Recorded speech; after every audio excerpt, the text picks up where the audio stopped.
So welcome everybody to this webinar, this Equally Well webinar. This is just for members of Equally Well, so everybody here is a member. I'm Wendy Byrne, I'm a consultant psychiatrist working with the elderly in Leeds, and I chair the clinical group of Equally Well. Equally Well, you probably know, but it was an initiative that was originally started in New Zealand, and it's a collaboration that looks at improving the physical health of people with mental illness. It was launched in the UK in 2018, and it's hosted by Centre for Mental Health in partnership with Rethink Mental Illness. It's got a growing membership of organisations, and they've all signed our charter, all pledging to do whatever they can to address the health inequalities. We know that people with SMI, with serious mental illness, die up to 20 years younger, and everybody who's signed up to Equally Well has pledged to try and do what they can to stop this. Today's topic is healthy weight management. This was highlighted. We have an expert by experience group. We have a clinical group, which I chair, as you can imagine, a group of clinicians, and we have an expert by experience group, and they highlighted weight management as a topic. And there was some discussion around the word obesity, which is very stigmatizing, and they came up with healthy weight management as a much better alternative. So we're about to start the webinar. If you could turn your microphones and your cameras off, we can put them, there's quite a lot of time for discussion at the end, so you can put them back on then. But if you keep them off during the talks, you can put questions in the chat box. People are already putting things in the chat box. And we're going to start the webinar just before the talks start. We're going to have a few questions just to get an idea who's on the call. So Emma, can we have the first question?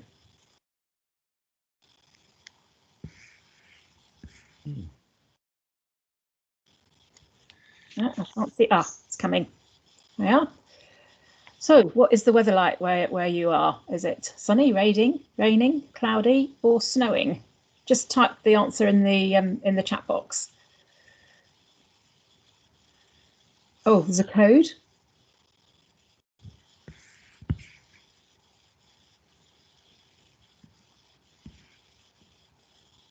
Sorry, Emma, you did explain this to me and I didn't understand it. What do they do with the code? So basically, if you click on the link and you'll have that code and type it in, it then means that you can start filling in the Mentimeter, and right, it will start to show up. Oh, perfect. We've got the first one. All right. Well done, whoever worked that one out. So if you just go to type in www.menti.com on your smartphone or your laptop, it will ask you for that code at the top, and then you should get that question pop up on your device. Right. So.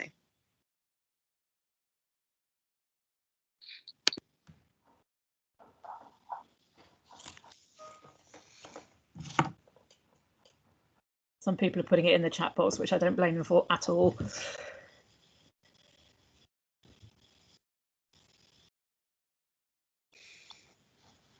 And no one got any snow.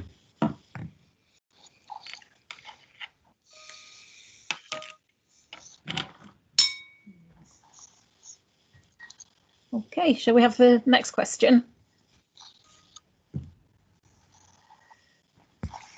Which area of the country are you in?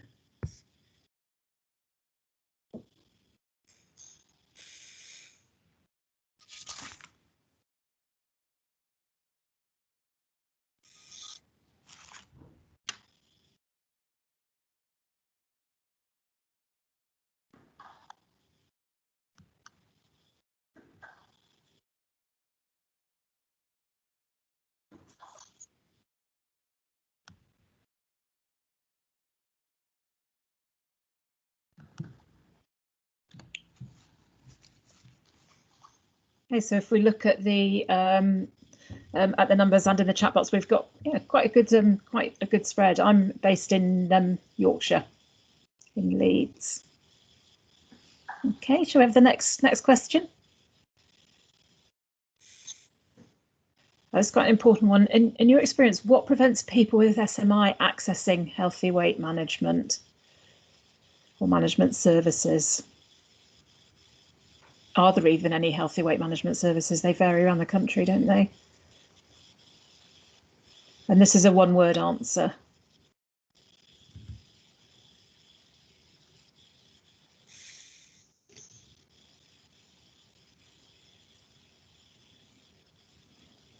We've got mental health, stigma. 2 people have put stigma.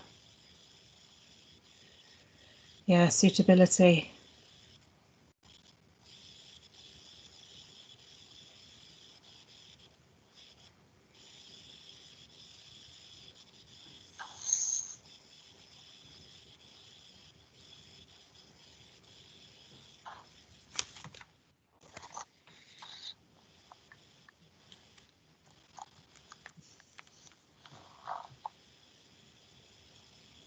So there's some themes coming through here, aren't there? The big themes are lack of knowledge, not actually knowing what's out there, and stigma, fear of judgment, and then motivation.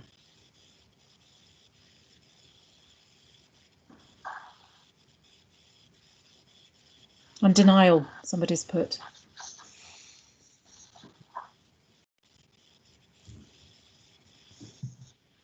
Okay, shall we have the next question?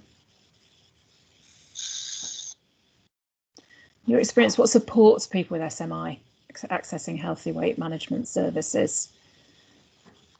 So this is where there's been good experiences.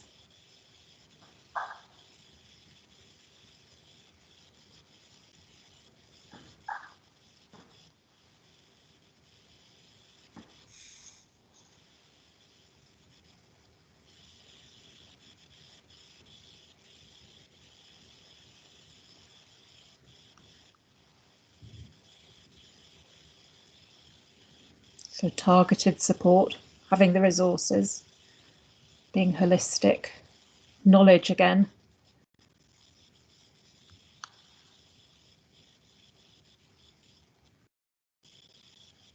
Oh, peer support, that's an interesting one.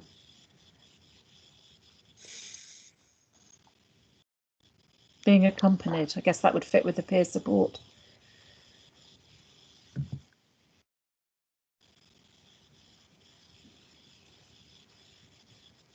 Going with them to the GP, somebody's put. Information sharing.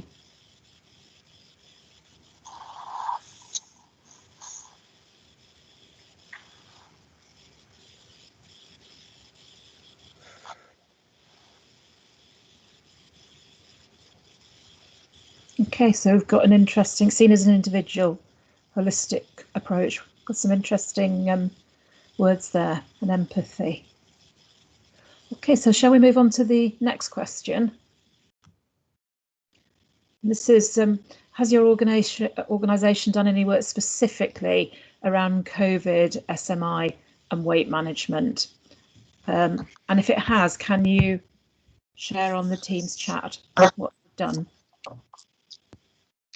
Sorry, these were supposed to say yes, no, or unsure. So option 1's supposed to be yes, option 2's supposed to be no, and option 3's supposed to be unsure.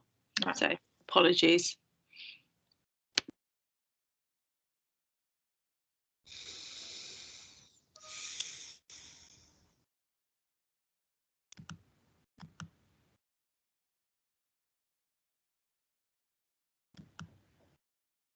So we've got a couple of yeses.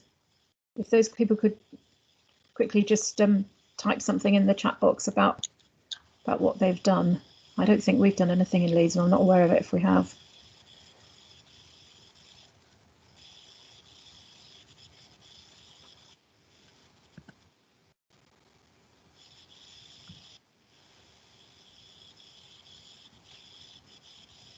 So Jimmy put a lot of focus on COVID and SMI, but not specific on weight management. I think that'd be true for quite a few places.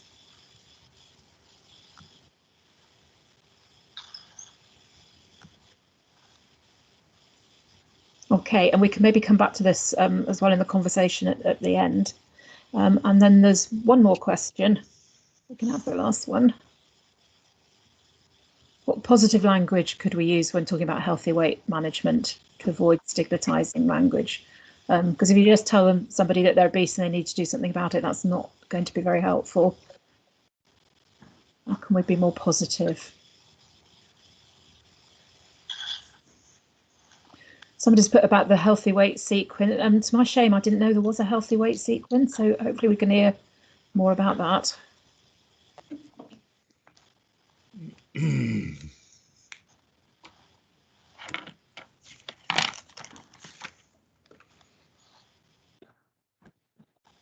Any examples of positive language, or maybe it's something you haven't thought about, or maybe everyone's just already saying healthy weight management. Oh, hope is good.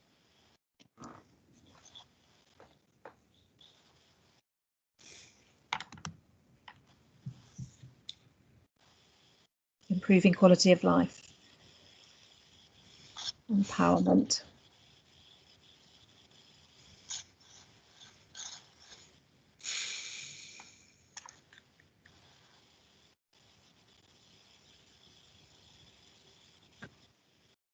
Yeah, individual goals and choices.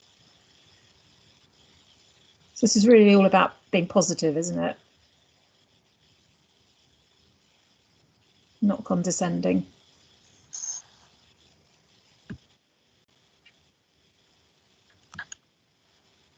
Yeah, somebody's made the very good point that the person might not see it as healthy.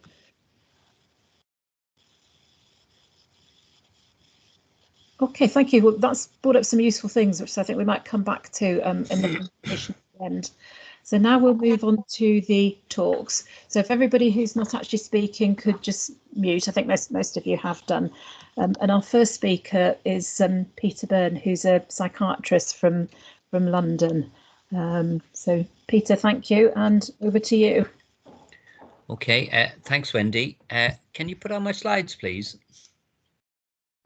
So I'll introduce myself then. I work in a general hospital. I work in the Royal London Hospital, which has the highest number of cases of you-know-what in the country. And I work there, not Wednesdays, thankfully, but I work there across the wards and I do clinics. But I mostly work in gastroenterology. So that's where my particular interest in overweight came about. Next slide, please.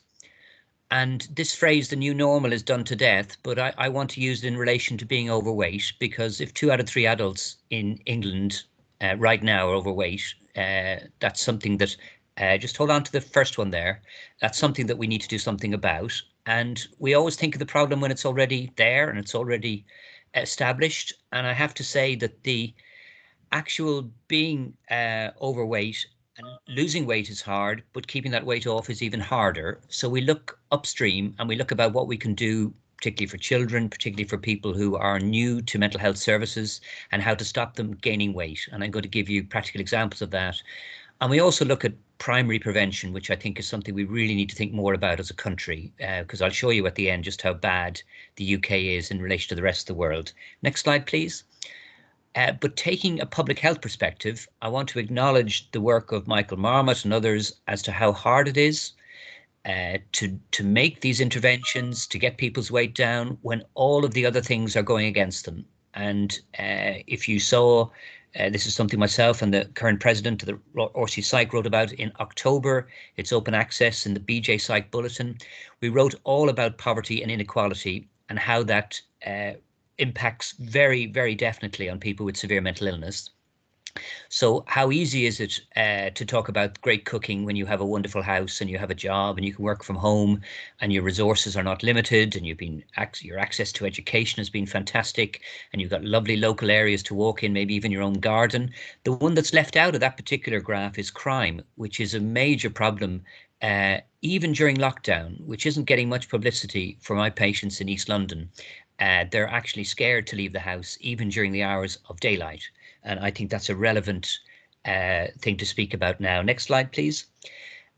This is a very public health slide, and I'm not going to speak in great detail to it, but if you want to change things, you've got to think very definitely about the ideas, and you could apply this sort of structure to everything, to vaccination, to how do you, deal with smoking, for example. But with overweight and obesity is the medical term, And our physician colleagues want us to call obesity a disease. And I don't agree with that. I think we need a much more public-facing approach. And part of that is education. And in education, I mean doctors. I haven't had a single lecture on nutrition and diet in 6 years of medicine.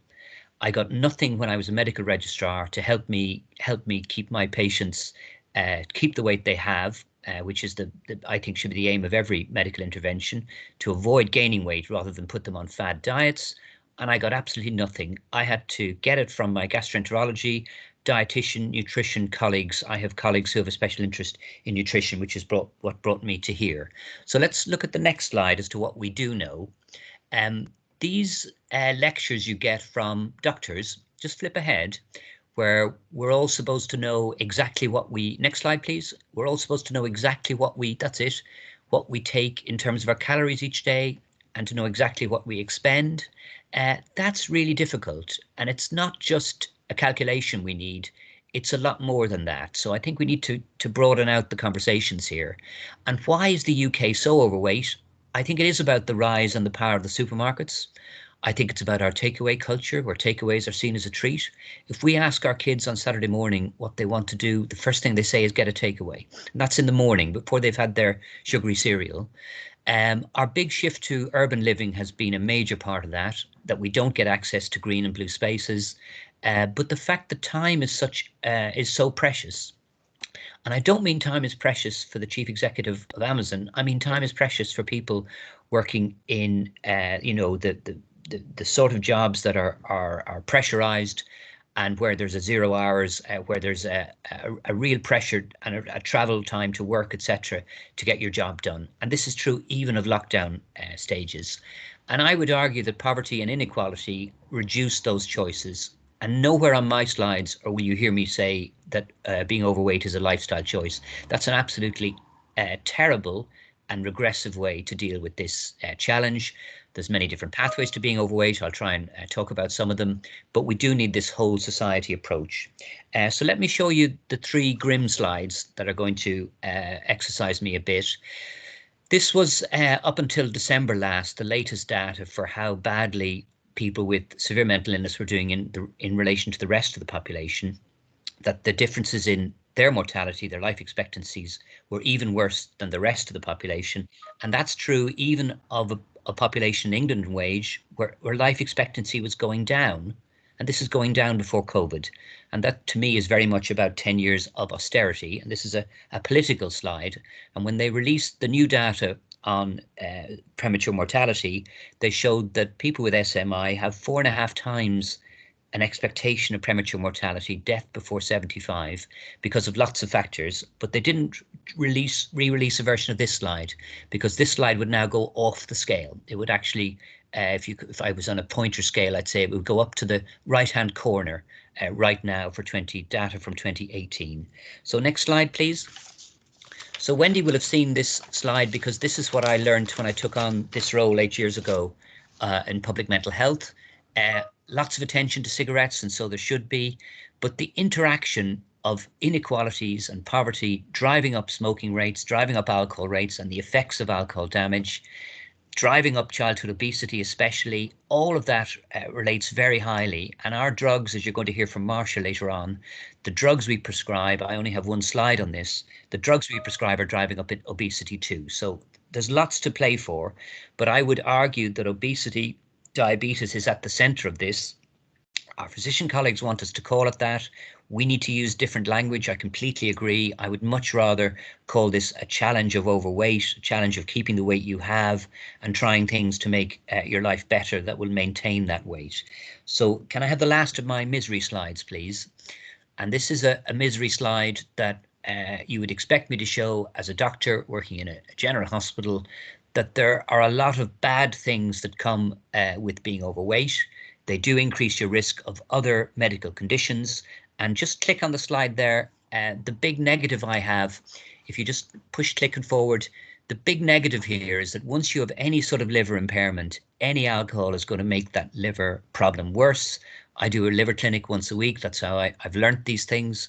But it's certainly true to say that once you have liver troubles, you have effectively, with being overweight, you have something we now call diabetes in the liver. And this isn't something we wrote a lot about 10 years ago, but it's a major contributor and a neglected contributor to the high death rates we see in people with SMI. And coming, just click again if you could, coming again to that other issue, which is, sorry, my screen is blocked there, heart disease and stroke. Anyone who's overweight, I would suggest respectfully, the first challenge is to quit smoking. And just one more click. The big negative, if you see with this word osteoarthritis, is that if you've developed arthritis in your hip or in your knee, the best tool available to you, which is gentle exercise, walking, okay, very popular since first lockdown. It'll be even popular when we have the third lockdown, yeah, but walking may not be open to you. So this is something we really need to avoid when the stakes are high, because getting out of the house each day, I think, defines us as people, and it's an important part of our psychological and mental health. So next slide, please.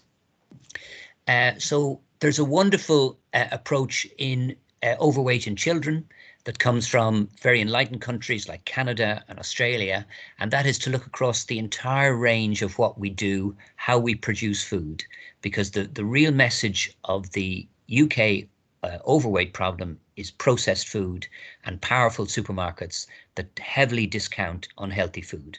And I would add to that takeaways as well. So next slide, please. When we look to what we need to do, I think you may not like the title, but they're a very good group, Obesity Action in Scotland. They look at how we promote unhealthy food in supermarkets, especially how we advertise food, how when you watch Ant and Dec with your kids, you will get takeaway, Deliveroo, unhealthy pizza, KFC even ads. We need to actually put the stop on those. And those takeaways are a very important part of overweight in Scotland, especially in the cities, because Scotland outside of the cities is actually turning the curve, I would argue, on this as well. So next slide, please. So I wanted to actually look at the positive bits for the rest of my time. And the bits I wanted to really talk about was the fact that we now, in even specialist mental health services like mine, recognise we shouldn't separate physical health from psychological health. However, our services are fragmented and all smashed up.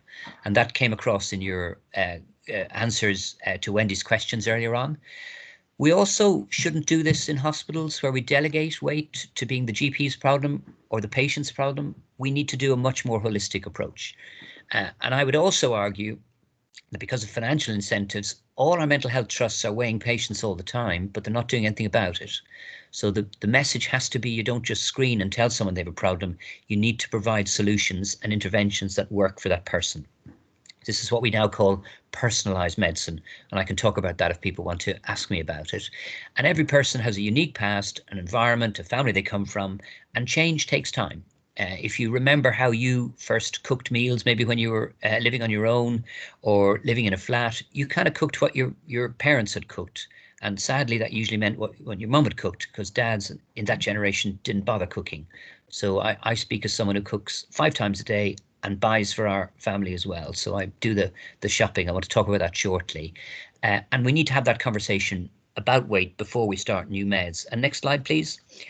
I'm a massive fan of the WHO, as you would guess, but their advice on obesity right now is really fudgy, woolly. It doesn't really say anything. It talks about having conversations about weight.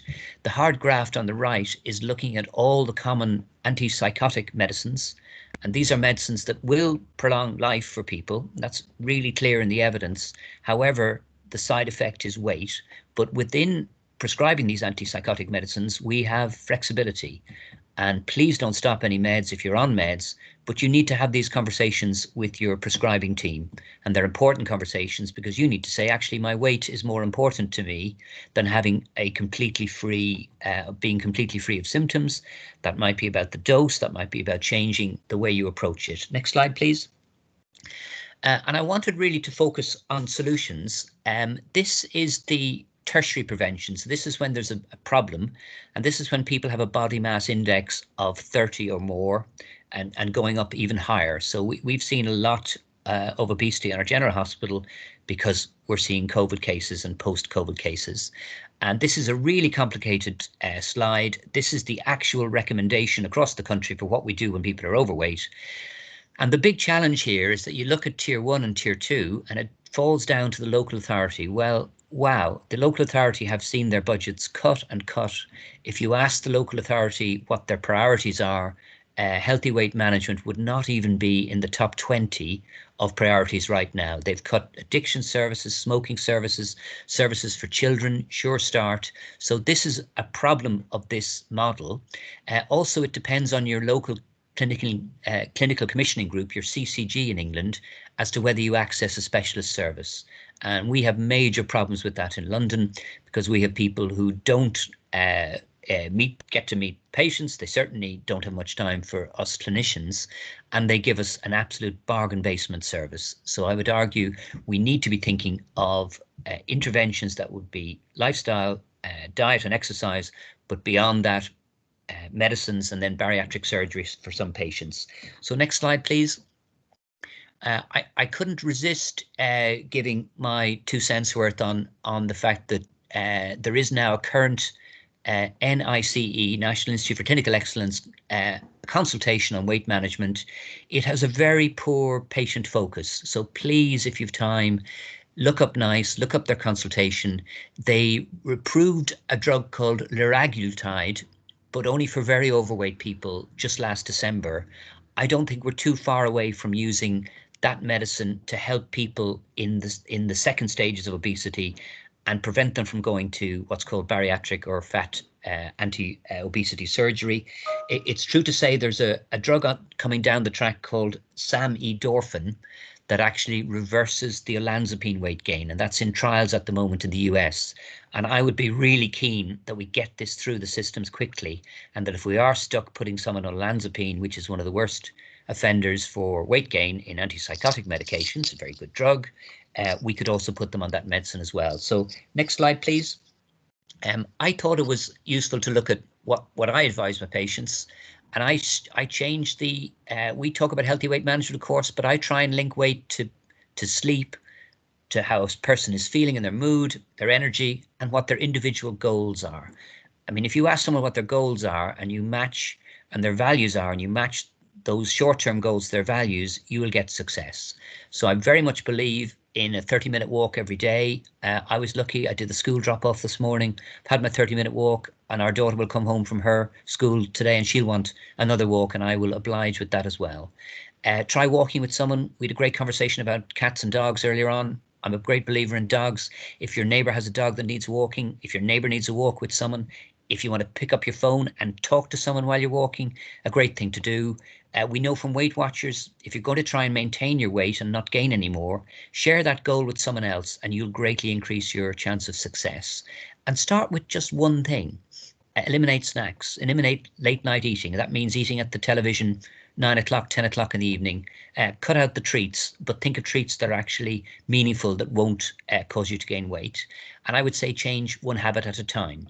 And you're going to hear a bit more discussion about plant-based later on, but my great belief is we need to eliminate takeaways, and I'd be up there wanting to ban all fried chicken joints from near schools, etc., because they're a major hazard to us. And by the way, eating includes the sugary drink you might have when you're out, you know, the endless top-ups, the milky coffees we all choose now, and alcohol. You can hear there's so many calories in alcohol, and it encourages to eat more. Next slide, please. And this is my second last slide. You don't have to keep a food diary. You may do for a week so your dietitian knows what you're up to. But think about who does the cooking in your house, who does the shopping. Why is it her? And I really want to be sexist in this. You know, why can't men take an interest in buying the groceries and cooking as well? And if you're going to shop in person, which I know has consequences for people and their worries about COVID, don't shop late in the day, don't shop when you're hungry, and watch out for how you are ripped off at the start of your shop to buy, you know, the donuts, the extra fat cookies, because they're heavily discounted. And if you're online shopping, think about writing out a meal planner first before you shop. Our children help us shop, and our children help us shop because one of them is vegetarian. and she is also very eco. So she stops me from buying the easy comfort food I used to buy maybe 10 years ago. And you need to progressively think about substitutions, maybe change one thing each week and try and stick to your substitutions. And I've got to say, when I serve a 2-course meal, that means salad or soup plus a main course. And I think it's time to go heavy on the pudding. So last slide, I just wanted to, second last slide. It is true to say that keeping your weight should be the gain, not so much losing weight or fad diets. And you should expect lapses and relapses and so-called disasters. And you could freeze in those and think this is the worst thing ever. I'm weak. I would suggest you just think about it, go out for a walk, maybe use some mindfulness, rub yourself, dust yourself down, start again. And the aim should be to maintain your current weight and set a time limit when you do have a goal. I would love if everyone today decided that after Friday, they would never again have fried chicken. I think that would do a huge deal to actually change how the commercial forces react to takeaway and then provided supermarket food. And I've got to say, one new recipe a week is about my maximum. I struggle with that because you have to look up things, buy new ingredients, measure things out, etc. Take the long view with everything. You name your goal, you overcome the first barrier, you achieve your first outcome, and you meet your target. And celebrate your success. That could be better sleep, more energy, money in your pocket, your weight stays the same, maybe it might go down. And as I said, link it to your values. And if you link it to sustainability values and ecological concern, you will think about local farmers, you'll think about more fruit-based, you'll think about stopping us from chucking away rotting fish, which is happening, I'm afraid, more and more now. There's lots of ways. And frozen vegetables, frozen fish have the same nutrition as the super duper fresh variety. So last slide, I realize I've gone a little bit over time. I'm very lucky. Our kids are under 12. We've grown up with CBBC. I Can Cook was more influential on them because they saw it on the TV. This is Katie Ashford there in the bottom left. You will have heard of Jamie Oliver. I think he is a great advocate of healthy eating and enjoyable eating. We've all been a fan of Jack Monroe for the last few years of looking at cooking on a budget, but I have to hand it to Marcus Rashford for taking this conversation way beyond anything any of us lobbying government, as we have been doing as a college and as organisations to do. I have another few heroes as well. Carmel Choi is a great researcher based in Harvard who writes about the benefits of better sleep and gentle exercise. Brendan Stubbs is a physiotherapist in Greenwich, and he's done more about exercise in SMI. Just his name is spelt that way. It's not me making a mistake on my slide. Look him up. You will find so much information of stuff he's done, and most of his publications are open access. Karen Hughes has done public health research, really good research on adverse childhoods and how that impacts on day things. On your adult day-to-day life. I would advocate. None of you logging on, I think, are stuck in a forensic psychiatry unit, but they actually have been ahead of the rest of psychiatry, and we should acknowledge that. They've been putting free fruit on the ward, building gyms, having daytime exercise, having routines where both the staff and the patients ate together and were able to maintain or sometimes lose weight together. Joseph Firth is based in Manchester, I think, and he's led the way on personalised psychiatry, and he started a Lancet Commission on physical ill health in people with SMI. You might have heard of Jo Shears. She teamed up with David, a good friend of mine, on early intervention and losing weight. And Michael Marmot, if you want to Google his Build Back Fairer report, it came out just 3 weeks ago, a really good blueprint for where we need to go in terms of what we do after this pandemic is behind us. So I'll leave it at that. And I'll welcome questions. Maybe I'll do them at the end or whatever people would like. So thank you. Thanks, Peter. That covered a huge amount. I think there will be questions and discussion, but it's okay. We'll take them at the end when we've had the three talks. So thank you. Our next speaker is Ingrid Small, who's a specialist mental health dietitian from Manchester and who has 6 cats. I'm very jealous. My husband will only let me have 2. So Ingrid, over to you. Good morning. It's lovely to speak to you. It's really nice that Peter's taken a whole load of my references out of my talk. Thank you for that. But My talk is literally, it's a snapshot of what we're going to be doing. As you can see, I'm not a spring chicken. I have worked in the health service for more years than I want to count. And I've always had a particular interest in mental health. And within the mental health group, I actually do work in a very large trust currently. And we do work with weight management. And one of the questions I will always put to people is what they perceive as health eating, because often that is where a lot of the fault and people start concerned, because then they'll sort of think that actually I'm not allowed to have X, Y, or Z, and that's not what health eating should be about, really. I have two more slides, which are going to be the documents that Peter in particular has referred to. One was more than a number, and the other one is the Equally Well slide about healthy weights. Both are very good references, both are very current as well, which is really fab that the information that's in there is really where it should be up to date. Next slide, please. These are the other two reports. These link in with what I've been putting in the chat about the guidelines that have been developed about healthy weight to support the sequin that has come out. I can say it's very good, purely probably because I was the one that actually helped doing the food aspect in there, but also it's got lots of exercise with Brendan Stubbs being part of it, and Joe Frith is also in there as well. All the names that Peter has mentioned, thank you.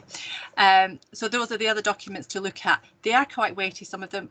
The first two are easier reads, but this is where all of this big surge has come through from, because often with a lot of these things, in order for change to happen, you need the research in the background, and this is helped with that. Next slide, please.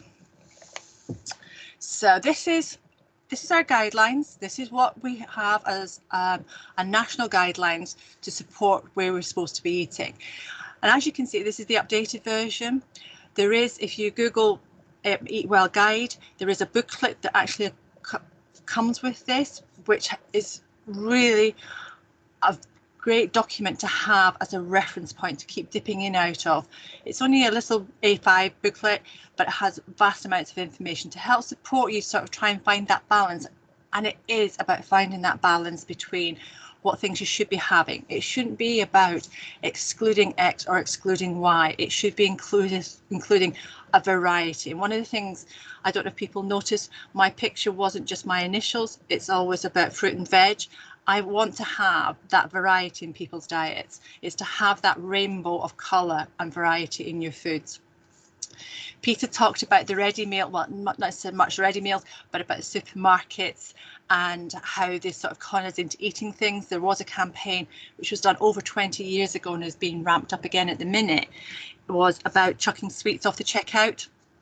Again, it's usually if you've done all your shopping and you've got the kids with you or anybody, and you're on your way home from work, or you're just really hungry, if you're faced with a load of sweets at the checkout, you invariably say, we'll pinch some of them, and well, not pinch them, but you will take some. And it's trying to get those sort of tricks off and away. So we're looking for that variety. We're looking for making those choices. I have no real issues with the ready meals if they're taken in the way that they were designed to take, as a useful tool for people that don't have a lot of time. However, my issue is the portion sizes that they come with, because invariably they will sell them as for portions for two. Now, when people would see those portions, they do not look like a portion for two. Most people will eat one of those ready meals that's for two on their own. And that is where the issue is, because then the calorie intake that you will get from that meal is double to what has actually been recommended. So if you are having those ready meals, fine, there is a place for them, but add in all your extra fruit and veg that you might have. Stretch that meal. So if that meal's for two, stretch it to four. Add the extra fruit and veg. Maybe have an extra jacket potato with it. Add extra lentils to the meat. Add different things to make that meal stretch, rather than you just having that high density calorie meal. Because what you will find is most of those meals are over the recommended amount, because we will eat a portion for two rather than what is perceived for one. And that's where a big swizz and a bit of a con comes into it. Having the odd snack is literally having the odd snack. not just every day, as Peter was saying, having it at 9 o'clock at night when invariably the news, and you get programmed on to sit and watch the news and knock some crisps back or knock some biscuits. Looking at your shopping that you do. If you're buying the multi-packs, do you need to buy the multi-packs? Can you save them away? Can you store them away? If you're buying your meats, absolutely, it is often cheaper buying them in bulk. But then can you make up some ready meals for yourself that you can put in the freezer? Have you access to that? Can you cook that, stretch that meal further? A lot of my meat dishes, in particular when I'm doing a lot of the cooking, is with service users, is I will always add lentils to mincemeat as a given. So if you've got 250 grams of mincemeat, I will put another half 100 grams of lentils in that. Not only have you stretched that meat portion out to feed more people, but you've increased the fibre and you've reduced the fat. You've made it a healthier choice. And it's those little tricks that I would use when I'm doing a lot of my cooking skills with service users, because we do cooking sessions and they'll say, oh, I want to make a curry, or I want to make a Chinese or an Italian. Absolutely fine, but we will adapt those recipes to up the fibre in them, but reduce the salt, but make them healthier. And even if it's things like using brown rice, you don't have to use 100% brown rice. Put some brown rice in the pan first, boil that away, and then top it up with the white rice. Have that little mix of adding something extra to it to give you that healthier option. And it's not necessarily about cutting everything out. It's just sometimes about just changing some things. Breakfast times, notoriously on the ward, they've always talked about, oh, we're having a cooked breakfast this weekend, and they invariably have it at least twice a week at the weekend. And invariably, if people go out to come off the ward, the first thing they do, in theory, is go for the bacon butties or whatever. I don't mind a bacon butty every now and then, but not every week, please. But having different all options for breakfast. One of the popular ones that I've had when I run a 6-week course, surprisingly, and that surprised everybody, is the yogurt options. And again, here what I would do with that is I wouldn't just give you several pots of yogurt and off you go.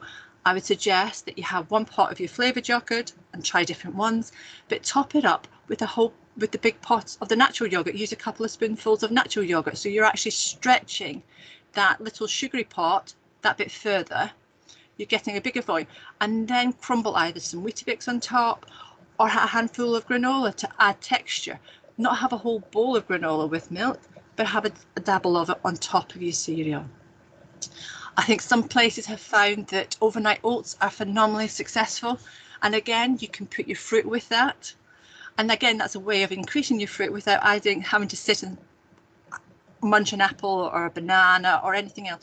But again, it's having people the option to try these different things, because a lot of people get very stuck in their ways about what they're eating. I can't try anything different, or I don't know how to. And it's stretching that knowledge. It's expanding that knowledge, because we try different things. So as Peter was saying about trying a different recipe each week, which is great. The other option that you can use as a way of enforcing that is going to the reduced section in some of the supermarkets and seeing what's there and taking that item that you might not normally buy and having that as a meal, or expanding that, or trying something different that's in those shelves as a trying of different foods. Some things are going to be successful, some things aren't. Our tastes are phenomenally different, and it is about trying different things. I do like fruit juice, but I do not like people drinking a whole glass of it. It's not designed to use a whole glass, otherwise you get a huge sugar rush. I would prefer people to have that smaller bit of fruit juice at the bottom of a glass, either topped up with water, or topped up with diet lemonade, or topped up with fizzy water. Because often in the morning, people are thirsty. And I would suggest, are you thirsty, or are you actually just got a very dry mouth? And if you have something bubbly and fizz, the bubbles will actually freshen up your mouth. So having a small mouthful of fizzy water or diet lemonade or any in the morning will actually freshen your mouth up. So it's not necessarily that you're really thirsty, but more the fact that you've actually been mouth breathing. I'm not saying you're all snoring by any stretch, but there is an element. I'll hold my hands up to that. It could be there, but it's a way of freshening your mouth out with that. Next slide, please. So, oh, it's not that clear. So for me, I would always have, yes, I'm a dietitian and I look for variety, but I would like to see colour on everybody's plates. I would like us to have, when we're in secure services or any inpatient services, we have a better choice of fruit and vegetables available to us, not just the apples and the pears or the bananas that sit on the dining room table and go. But also when you go out shopping, try that different piece of fruit, look at the recipe, Google it. Most of us have got phones. Google it and see how you can actually incorporate that into your diet. Have a try of it. Ask, can I try? And invariably, a lot of them can be on the reduced counter as well. I know in one of the supermarkets, they were doing a whole box of fruit and veg that was near its sell by date or a bit scruffy, but that was £1.50 and that was a whole box full of veg, which you can adapt, but it's having the confidence to take that forward and to do that. As Peter was saying, you do have good days, you do have bad days. And sometimes it's if you do that bulk cooking, have it ready for when you're not wanting to cook. Have that ready meal in your own fridge that's your ready meal, rather than maybe the shop bought one that's really high in energy that you might not need as much of. But it's the variety, and that goes for those that have weight management, and we concentrate on those that are overweight, but actually the similar principles apply to those that are underweight. To create that meal pattern, have that breakfast, have that lunch, have that evening meal, occasionally having those smaller snacks within the day, having regular routines, patterns, as was Peter was saying about the sleep hygiene, phenomenally important as well, because that all kicks into it. One of the things that people will say to me is, oh, I never want a breakfast. And I said, well, do you have breakfast when you go on holiday or anything like that? And a lot of times people will have breakfast on holiday because it's provided. So it's habits and routines. And if you're eating later in the evening, you're not necessarily going to feel like a breakfast around the next time. So if you can finish your evening meals earlier and not snack in the evening, if you can, or reduce it, then you might be ready for a breakfast and set that pattern up to fuel your body as the day goes on. There is an old saying, eat like a king at breakfast, eat like a prince at lunch, eat like a pauper in the evening. Our lifestyles have made it that we've changed that around. And that's something to keep in mind. Your morning's your busiest time. That's when you get up, that's when you do and get organised. And as the day goes on, we need less calories a lot of the time, yet most of the calories we eat will be in the evening. So if we can go for that half-hour walk in the evening, even better still. And I'm aware it is still dark outside, so I'm not encouraging you all to go outside when it's dark. Next slide, please. One of the other important aspects, even though it's diet, is about hydration. And it's making sure that actually we do drink enough. This is an easy reckoner. Anybody can do it in the privacy of your own bathrooms to ensure that you are actually drinking enough throughout the day. So when you see people with their sippy bottles, ideally it's better if you could have your own bottle that you're recycling rather than buying new bottles every day. But it's ensuring that you are getting the fluids that you need. Water is the best one because it's got nothing else added to it. I'm not overly keen on any of the high energy drinks or any of those sort of drinks, because if you're fueling your body throughout the day, you don't need those extra sugar hits. You do not need that extra caffeine hit. It isn't great for you because it pumps you up, but you drop quite quick afterwards, and it has that effect. So then you feel that you need more and you have another one to get you up again, to drop again. And what you would actually like to have is nice steady waves throughout the day, rather than that spike of a roller coaster ride up and down, which sometimes those energy drinks or high sugar cereals in the morning can do. Because guaranteed, if you have a really sugary drink in the morning, sugary cereal in the morning, within 2 hours, you're feeling that you are hungry. Whereas if you've had something that's a bit more slower releasing, you are not as hungry later on, because the energy is being released nice and steadily rather than spiking up and then crashing down.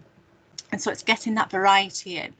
So for me, I've lost track of the time, to be fair, my main aspect is I would like variety in your diets. I'd like you to try different things. I would like it to be a variety of colour throughout what you're having, with that odd glass of water that goes with that. Okay, thank you. A really talk and complemented Peter's really well. So now we'll move on to our third and last talk. We have an expert by experience, Marsha McAdam, who's going to talk to us about some. Hi, Marsha. Hi. Can you hear me? Yeah. Blasted technology. I am a mental health advocate, and usually I talk about borderline personality disorder a lot of the time, which is something that I live with, and I wanted to when I always talk about borderline personality disorder, I never really always go into about eating disorders, and that even though it is one of the traits from them. And so one of the things that I really, really welcome is Equally Well talking about this healthy weight management, and it's just and that Emma and Gabby encourage people like myself to actually feel okay to have these discussions. And I guess what I'm asking from you is, I'm going to be brutally honest about some of the things that I live with and my relationship with food. I don't want you to feel like any sorry for me or anything. What I'd like is for you to sort of then take it away and think about it. I guess for me, I always just speak from the heart. So, and I also seem to go off on little bits. So please, it does finally get brought together and make sense. So I'm going to ask for the first slide. I've only got 2 slides and I never usually have them. But the first one is a few of my diagnoses. And Peter and his listed non-alcoholic fatty liver disease.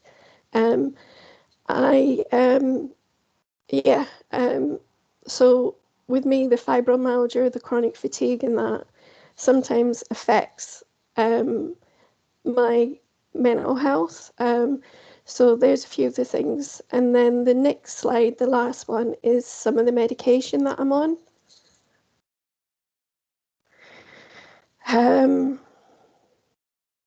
So basically, when I get up in the morning, I have domiciliary care, so my carers wake me up and they make sure that I take my medication, but most importantly, they make sure that I eat, and that's something that I didn't do. I was taking loads of medication like this, but never eaten, because to me,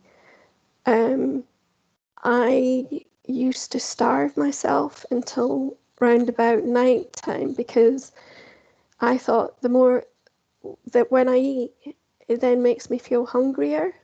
So for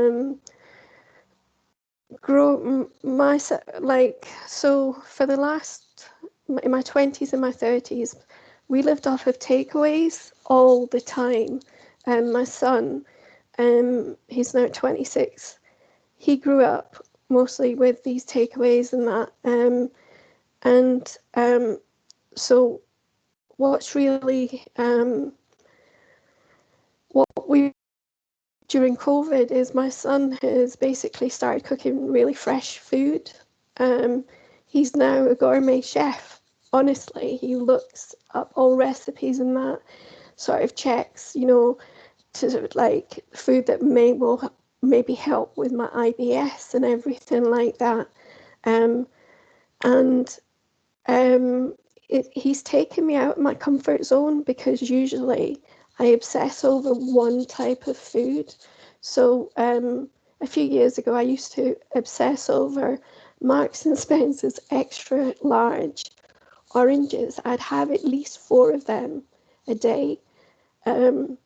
So we used to go to Marks and Spencer's and have like 3 lots of those. And then, and I find that I obsess about, like I have one food that at the minute, it's grapes. It's red or black grapes, and it's hot chocolate. with that you make with water, because I have allergies to milk, you know, dairy milk and that. And so as I said before, I use food as sort of a self-harm. Now, a few years ago, I weighed up to 20 stone, and looking through my medical notes recently, it says that I put on so much weight. You know, I picked up many stone in weights over like a short period of time, and what's sort of looking back at my notes as well is these medication that I've been given, taking my notes back to for many years, I was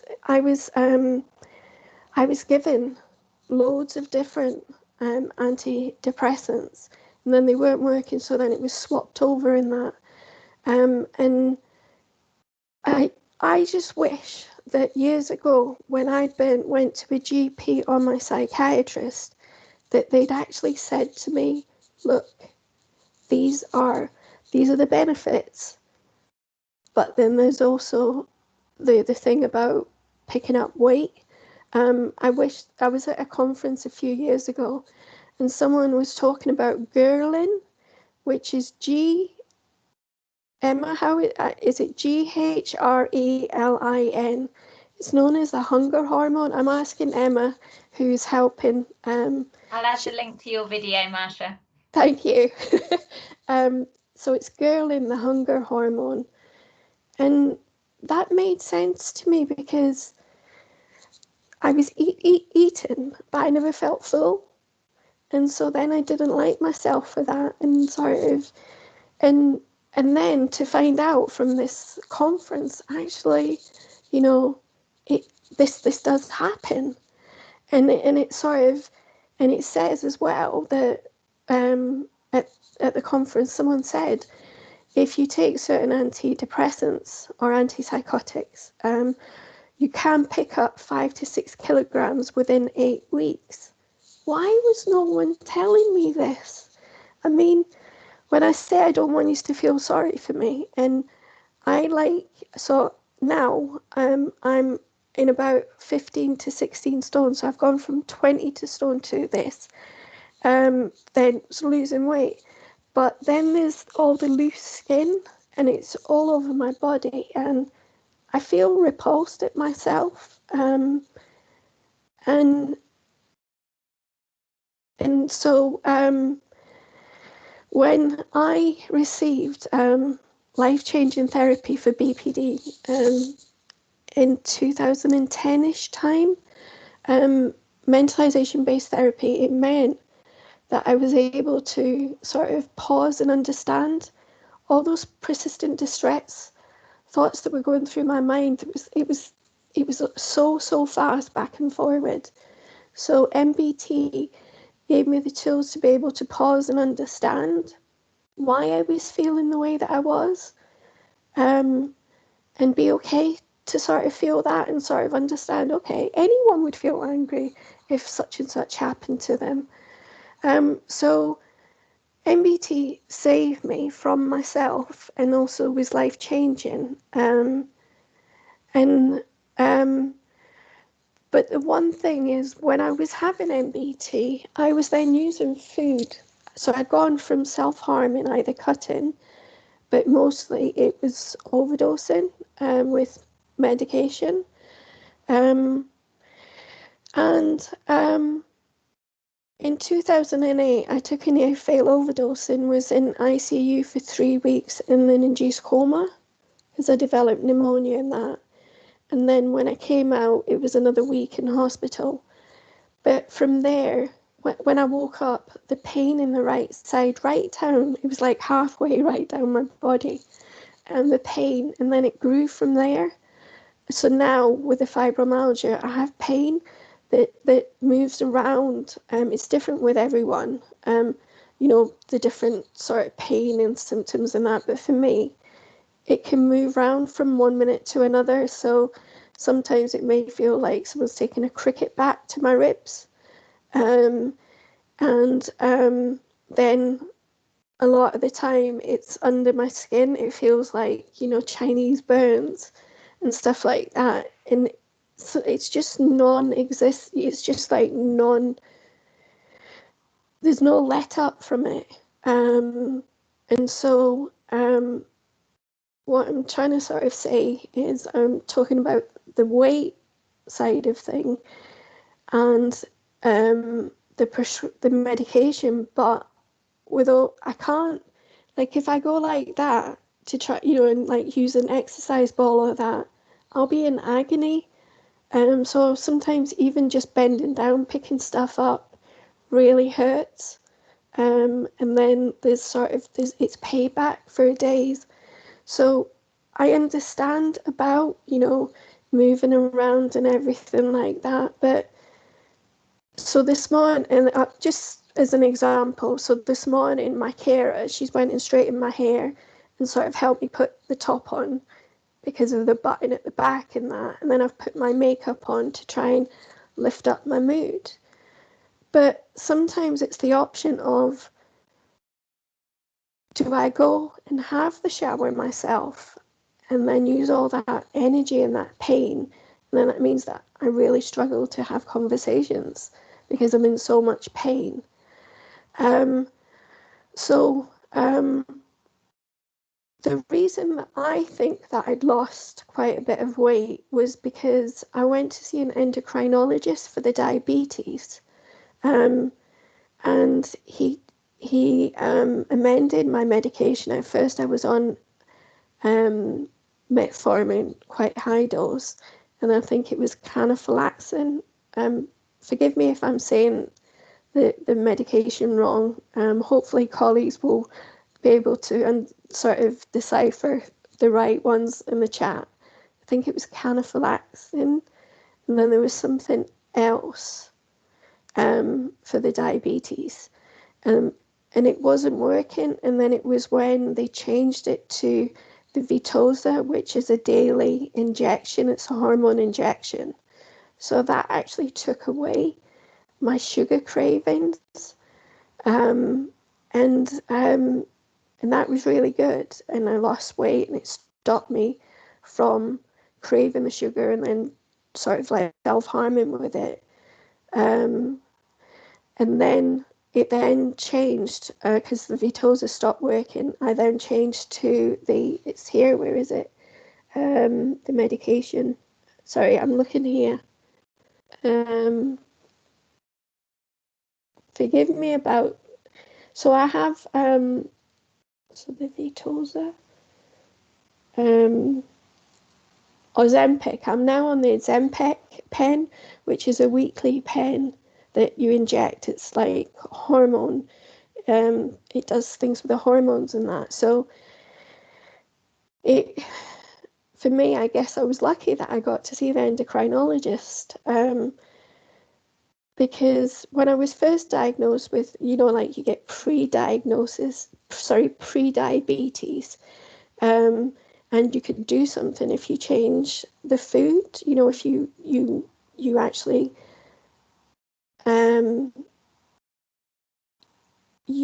Wendy, sorry, where you, I'm a psychiatrist. I'm I'm really sorry. Sorry, I'm so sorry today for waffling and that. It's been really interesting, and looking at that slide with all your medication on, there's a lot there, isn't there? And no wonder it's been hard for you to manage your weight. Okay, we've still got some time left for discussion. So I think if that's okay with all the speakers, if I open it up for, is that okay now? If I open it up for discussion, and people are thanking you for your honesty, Marsha. And does anyone have any questions? You can either put the questions in the chat, or if you want, you can put on your camera and your mic and just ask them.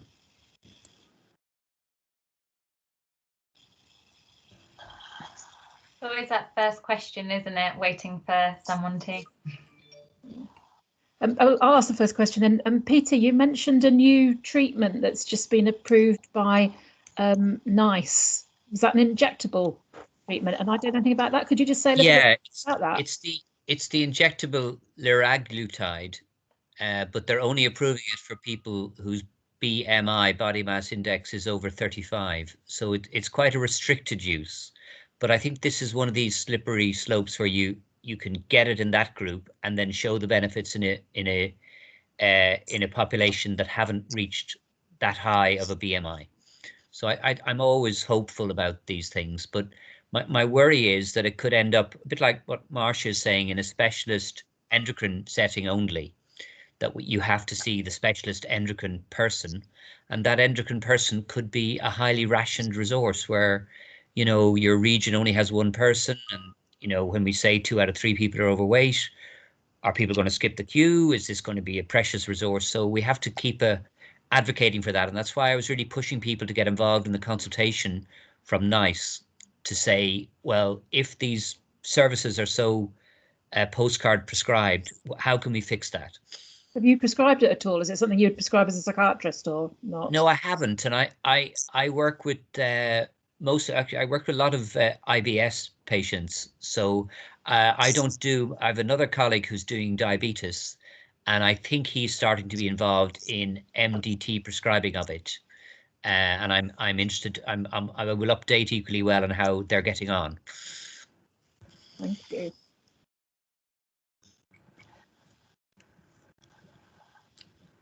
Hannah, you have a question. Are you okay to put your mic on? Yeah. Hi. Hi everyone. It's lovely to hear from some old familiar faces, and Marcia, thank you so much for shedding a light on some really important issues there and really highlighting the complexity of the things that Peter and Ingrid were talking about. I really appreciate how you shone a light on that sort of comorbid eating disorder. It's something we've talked about quite a lot, isn't it? And I think for me that really reiterates what Peter was saying about the inappropriateness of pathologizing obesity, despite some of the efforts from patient groups and the BMA as well. So I have a couple of questions really. The first one, Peter, you mentioned about how the current models we have do tend to fail the whole population. And I was wondering if you would consider BMI to be one of those indicators that isn't really fit for purpose. And if so, what other alternatives could we use to measure a person's health? And the other one really was about how you were talking about weight, Peter, about how it adds to and interacts with other risk factors, and you mentioned other modifiable risk factors like cigarettes and alcohol.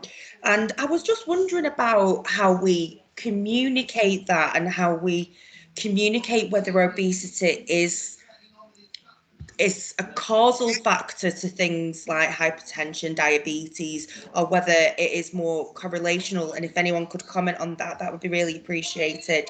And then again, just about, is there another way then to communicate the prevention of the issues you highlighted, like diabetes, dyslipidemia and hypertension? Is there other avenues to explore on how a service user could manage those conditions? So yeah, a couple of questions there. Sorry, I hope they made sense, and any input would be really helpful. Thank you. Thank you, Peter. Can you pick some of that up? Yeah, so the easy one is about things like blood pressure and stroke, as to whether they're confounders, that the same risk factors that cause overweight are causing hypertension. It's mixed. They're both confounders. The same bad stuff that happens, particularly adverse childhood experiences and all those socioeconomic factors, I'm afraid are driving both, but it's independent of each other. People that we as doctors have made obese, and it isn't just psychiatric meds, as Ingrid was saying, but imagine the people we put on steroids and not just for COVID, but for, say, their arthritis or their Crohn's disease, and then they gain weight, then we see the same high levels of hypertension as well. The worst hypertension is in groups, ethnic groups who were never fat before. So think of South Asian and Far East groups who end up living in big cities in America, where everything is Dunkin' Donuts and burgers and plenty, you know, whatever.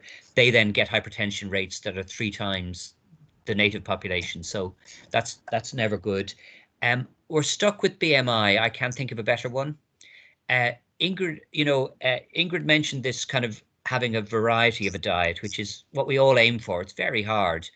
And then Marcia helped us by saying, well, actually, there's things she really likes, like, say, it was oranges one week, for a while.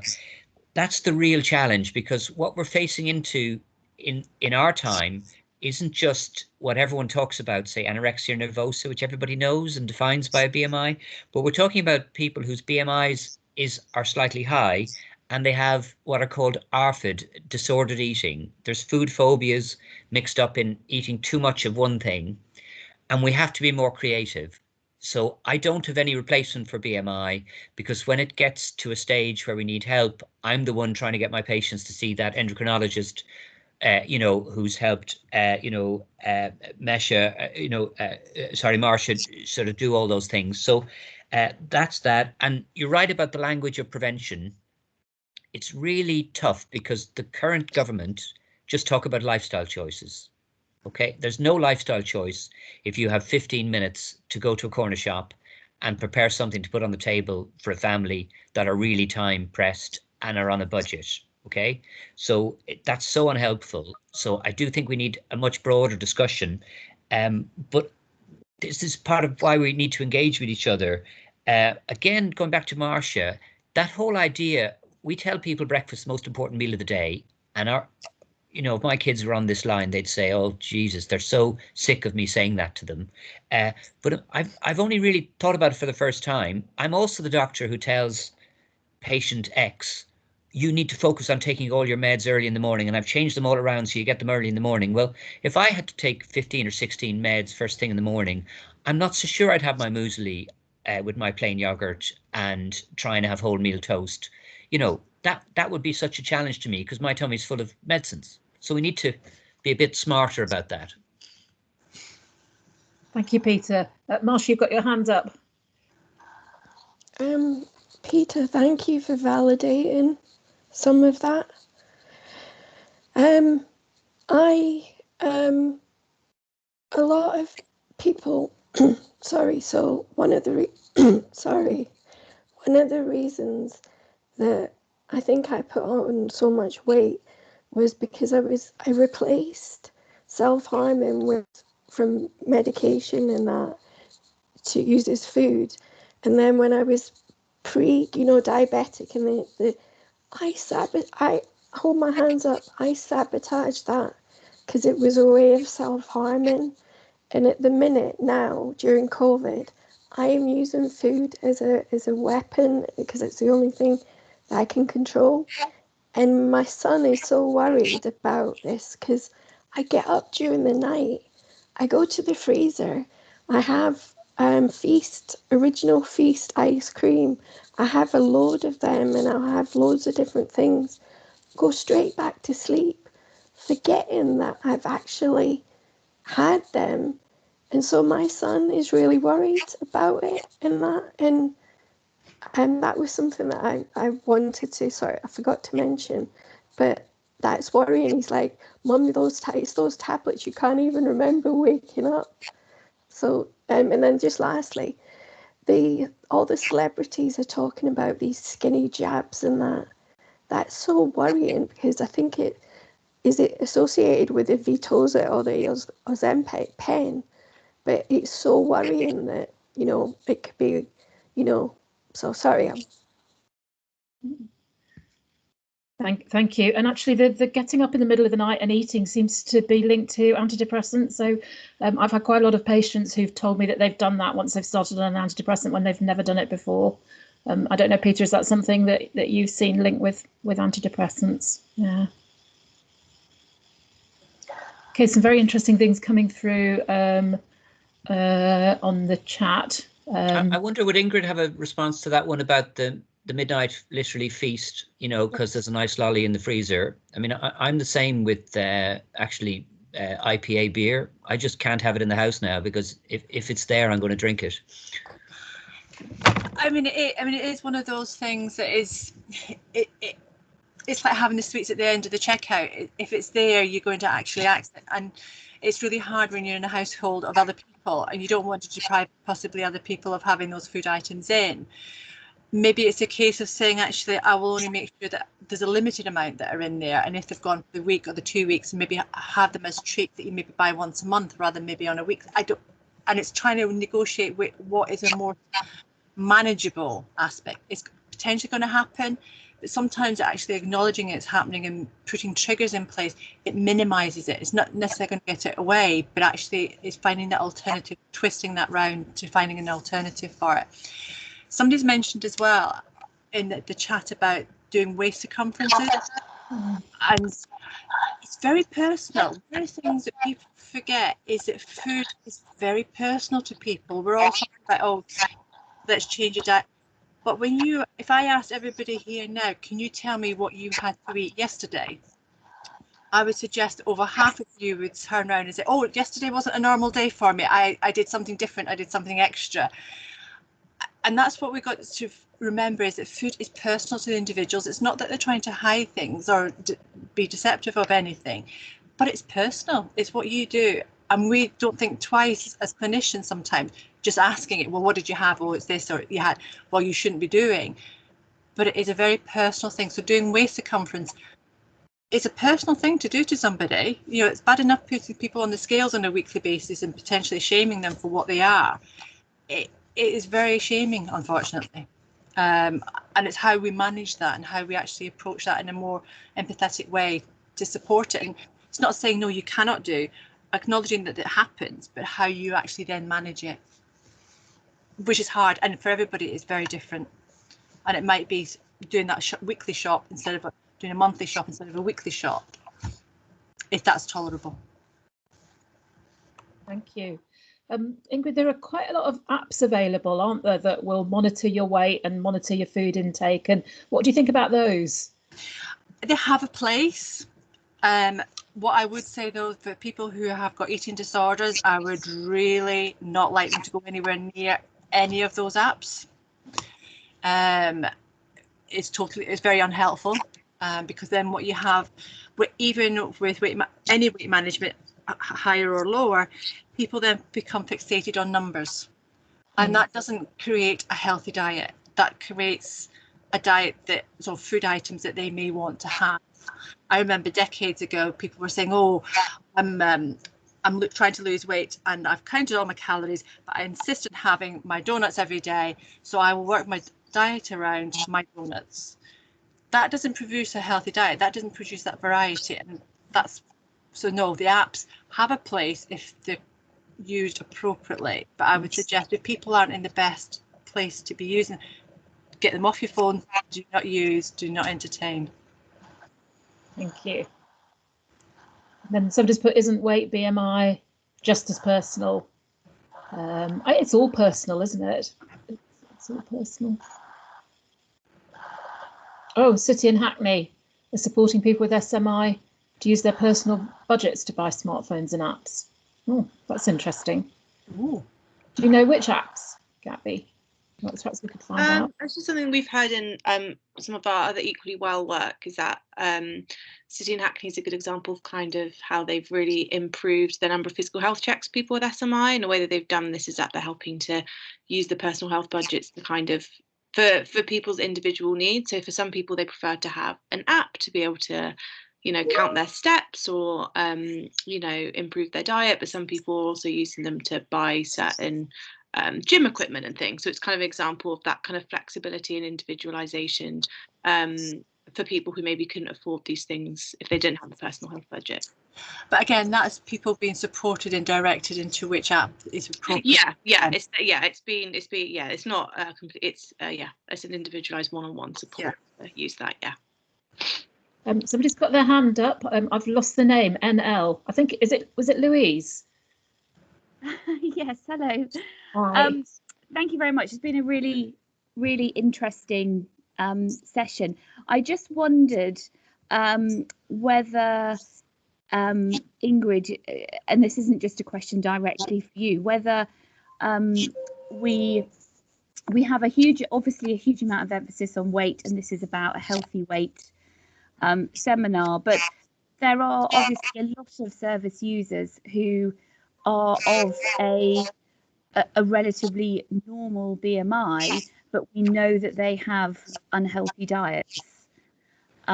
Whether we should also be doing some focus around healthy eating for them, or whether we should just be tackling people initially who have an elevated BMI or who have a low BMI.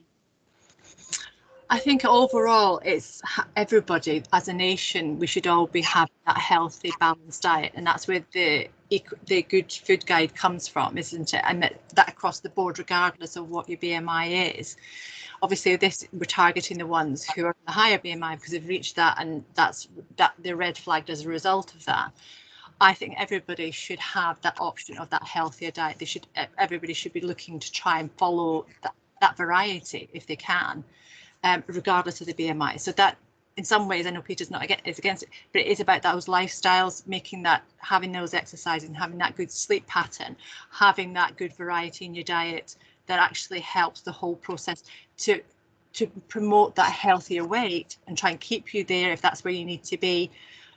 People do go up, it happens, but it's having that baseline that you've got all your vitamins and minerals in there. You've actually got good nutritional sounding before you even look at the calories that potentially might aggravate the situation to put you either up or down. But it's having your vitamins and minerals in there to create that health. Marcia, did you have you're on mute. I think that it's everyone that we need to sort of focus on. My worry is the corner shop. There's like 20 odd different varieties of dairy. It used to be dairy milk chocolate. Now there's so many little bits in, and then like I live in one of the deprived areas in Manchester, and every second shop is a takeaway. I've said it before that you don't even need to leave your bed to go and get your card downstairs because you order something on Just Eat. And there's people that are on benefits and low wage and that even cook, they've got to decide, haven't they, whether they use the money, do they go to the chippy for like a £1.50 sausage and chips for their kid, or do they then use the gas and the electric and then to feed them? And that is the real worrying thing. So I think we need to do it for everyone. I think you're right. We should all be looking at healthy eating. There's a question from the beginning of the chat from Hope. How do people stop getting obsessed with these suggested rules? Not having takeaways, not eating in front of the TV. Ingrid, can you answer that one? It's a tricky one, isn't it? I don't know the answer. I think as soon as you say no to somebody, it's like telling a child not to do something, they go away and do it within 5 minutes. I think the way around it is actually saying, yes, you can have a takeaway. Yes, you can have that. But actually look at the content and look at the choice in what one you're going for. Maybe instead of a really creamy alternative, go for maybe a drier curry if it's a takeaway percent. So it's you can still have it, but maybe just not the same content. And again, it's the frequency of it. Can you manage to go 2 weeks without having one? Great. Can you then manage 3 weeks without having one? So it's trying in some ways to, it's like with everything, stretching it that bit further. So it's guaranteed if you say no to something, that's when you really ramp it up. When anybody goes on any sort of diet and you tell them, we really don't want you having chocolate, if there's no reason for you not to do it, as soon as you leave the office or any meeting, that's what you're going for and that's what you're craving. Whereas if you say, well, yes, you can have your chocolate bar, but actually I prefer you only to have it on a Friday or a Monday, the start of the week or the end of the week, whichever way suits, you're still going to get it. I'm not saying it eases it completely, but it just takes that edge off it. So it's trying to negotiate with yourself how often and the content of which that you have it. And it is hard. It's very hard to do. There's no easy fixes, unfortunately. And there's a note from Peter's put a note in the chat box: vegan chocolate and vegan choc ices. Oh no, that's a bridge too far. Vegan chocolate. I can't agree with vegan chocolate. Do you know, did you see that during the last hurricane in Texas, there was this supermarket that all the shelves are empty apart from the vegan shelf? And people thought that was really funny and all the rest of it. But I would recommend you. There was somebody gave us a goodbye gift in our team of vegan chocolates from Marks and Spencer's, and they stood there unopened for 3 weeks. And then we did open them and we all had a munch and all the rest of it. And they're nice. They're good. And I've got to say, from a sustainability point of view, you know, a KFC chicken has 4 chicken breasts. It's raised in a very unhappy way. It's killed and then put in trans fats and absolutely stuck with sugar and salt in their special formula. So we've got to turn away from those. I'm sorry, I am obsessed with them. They're awful.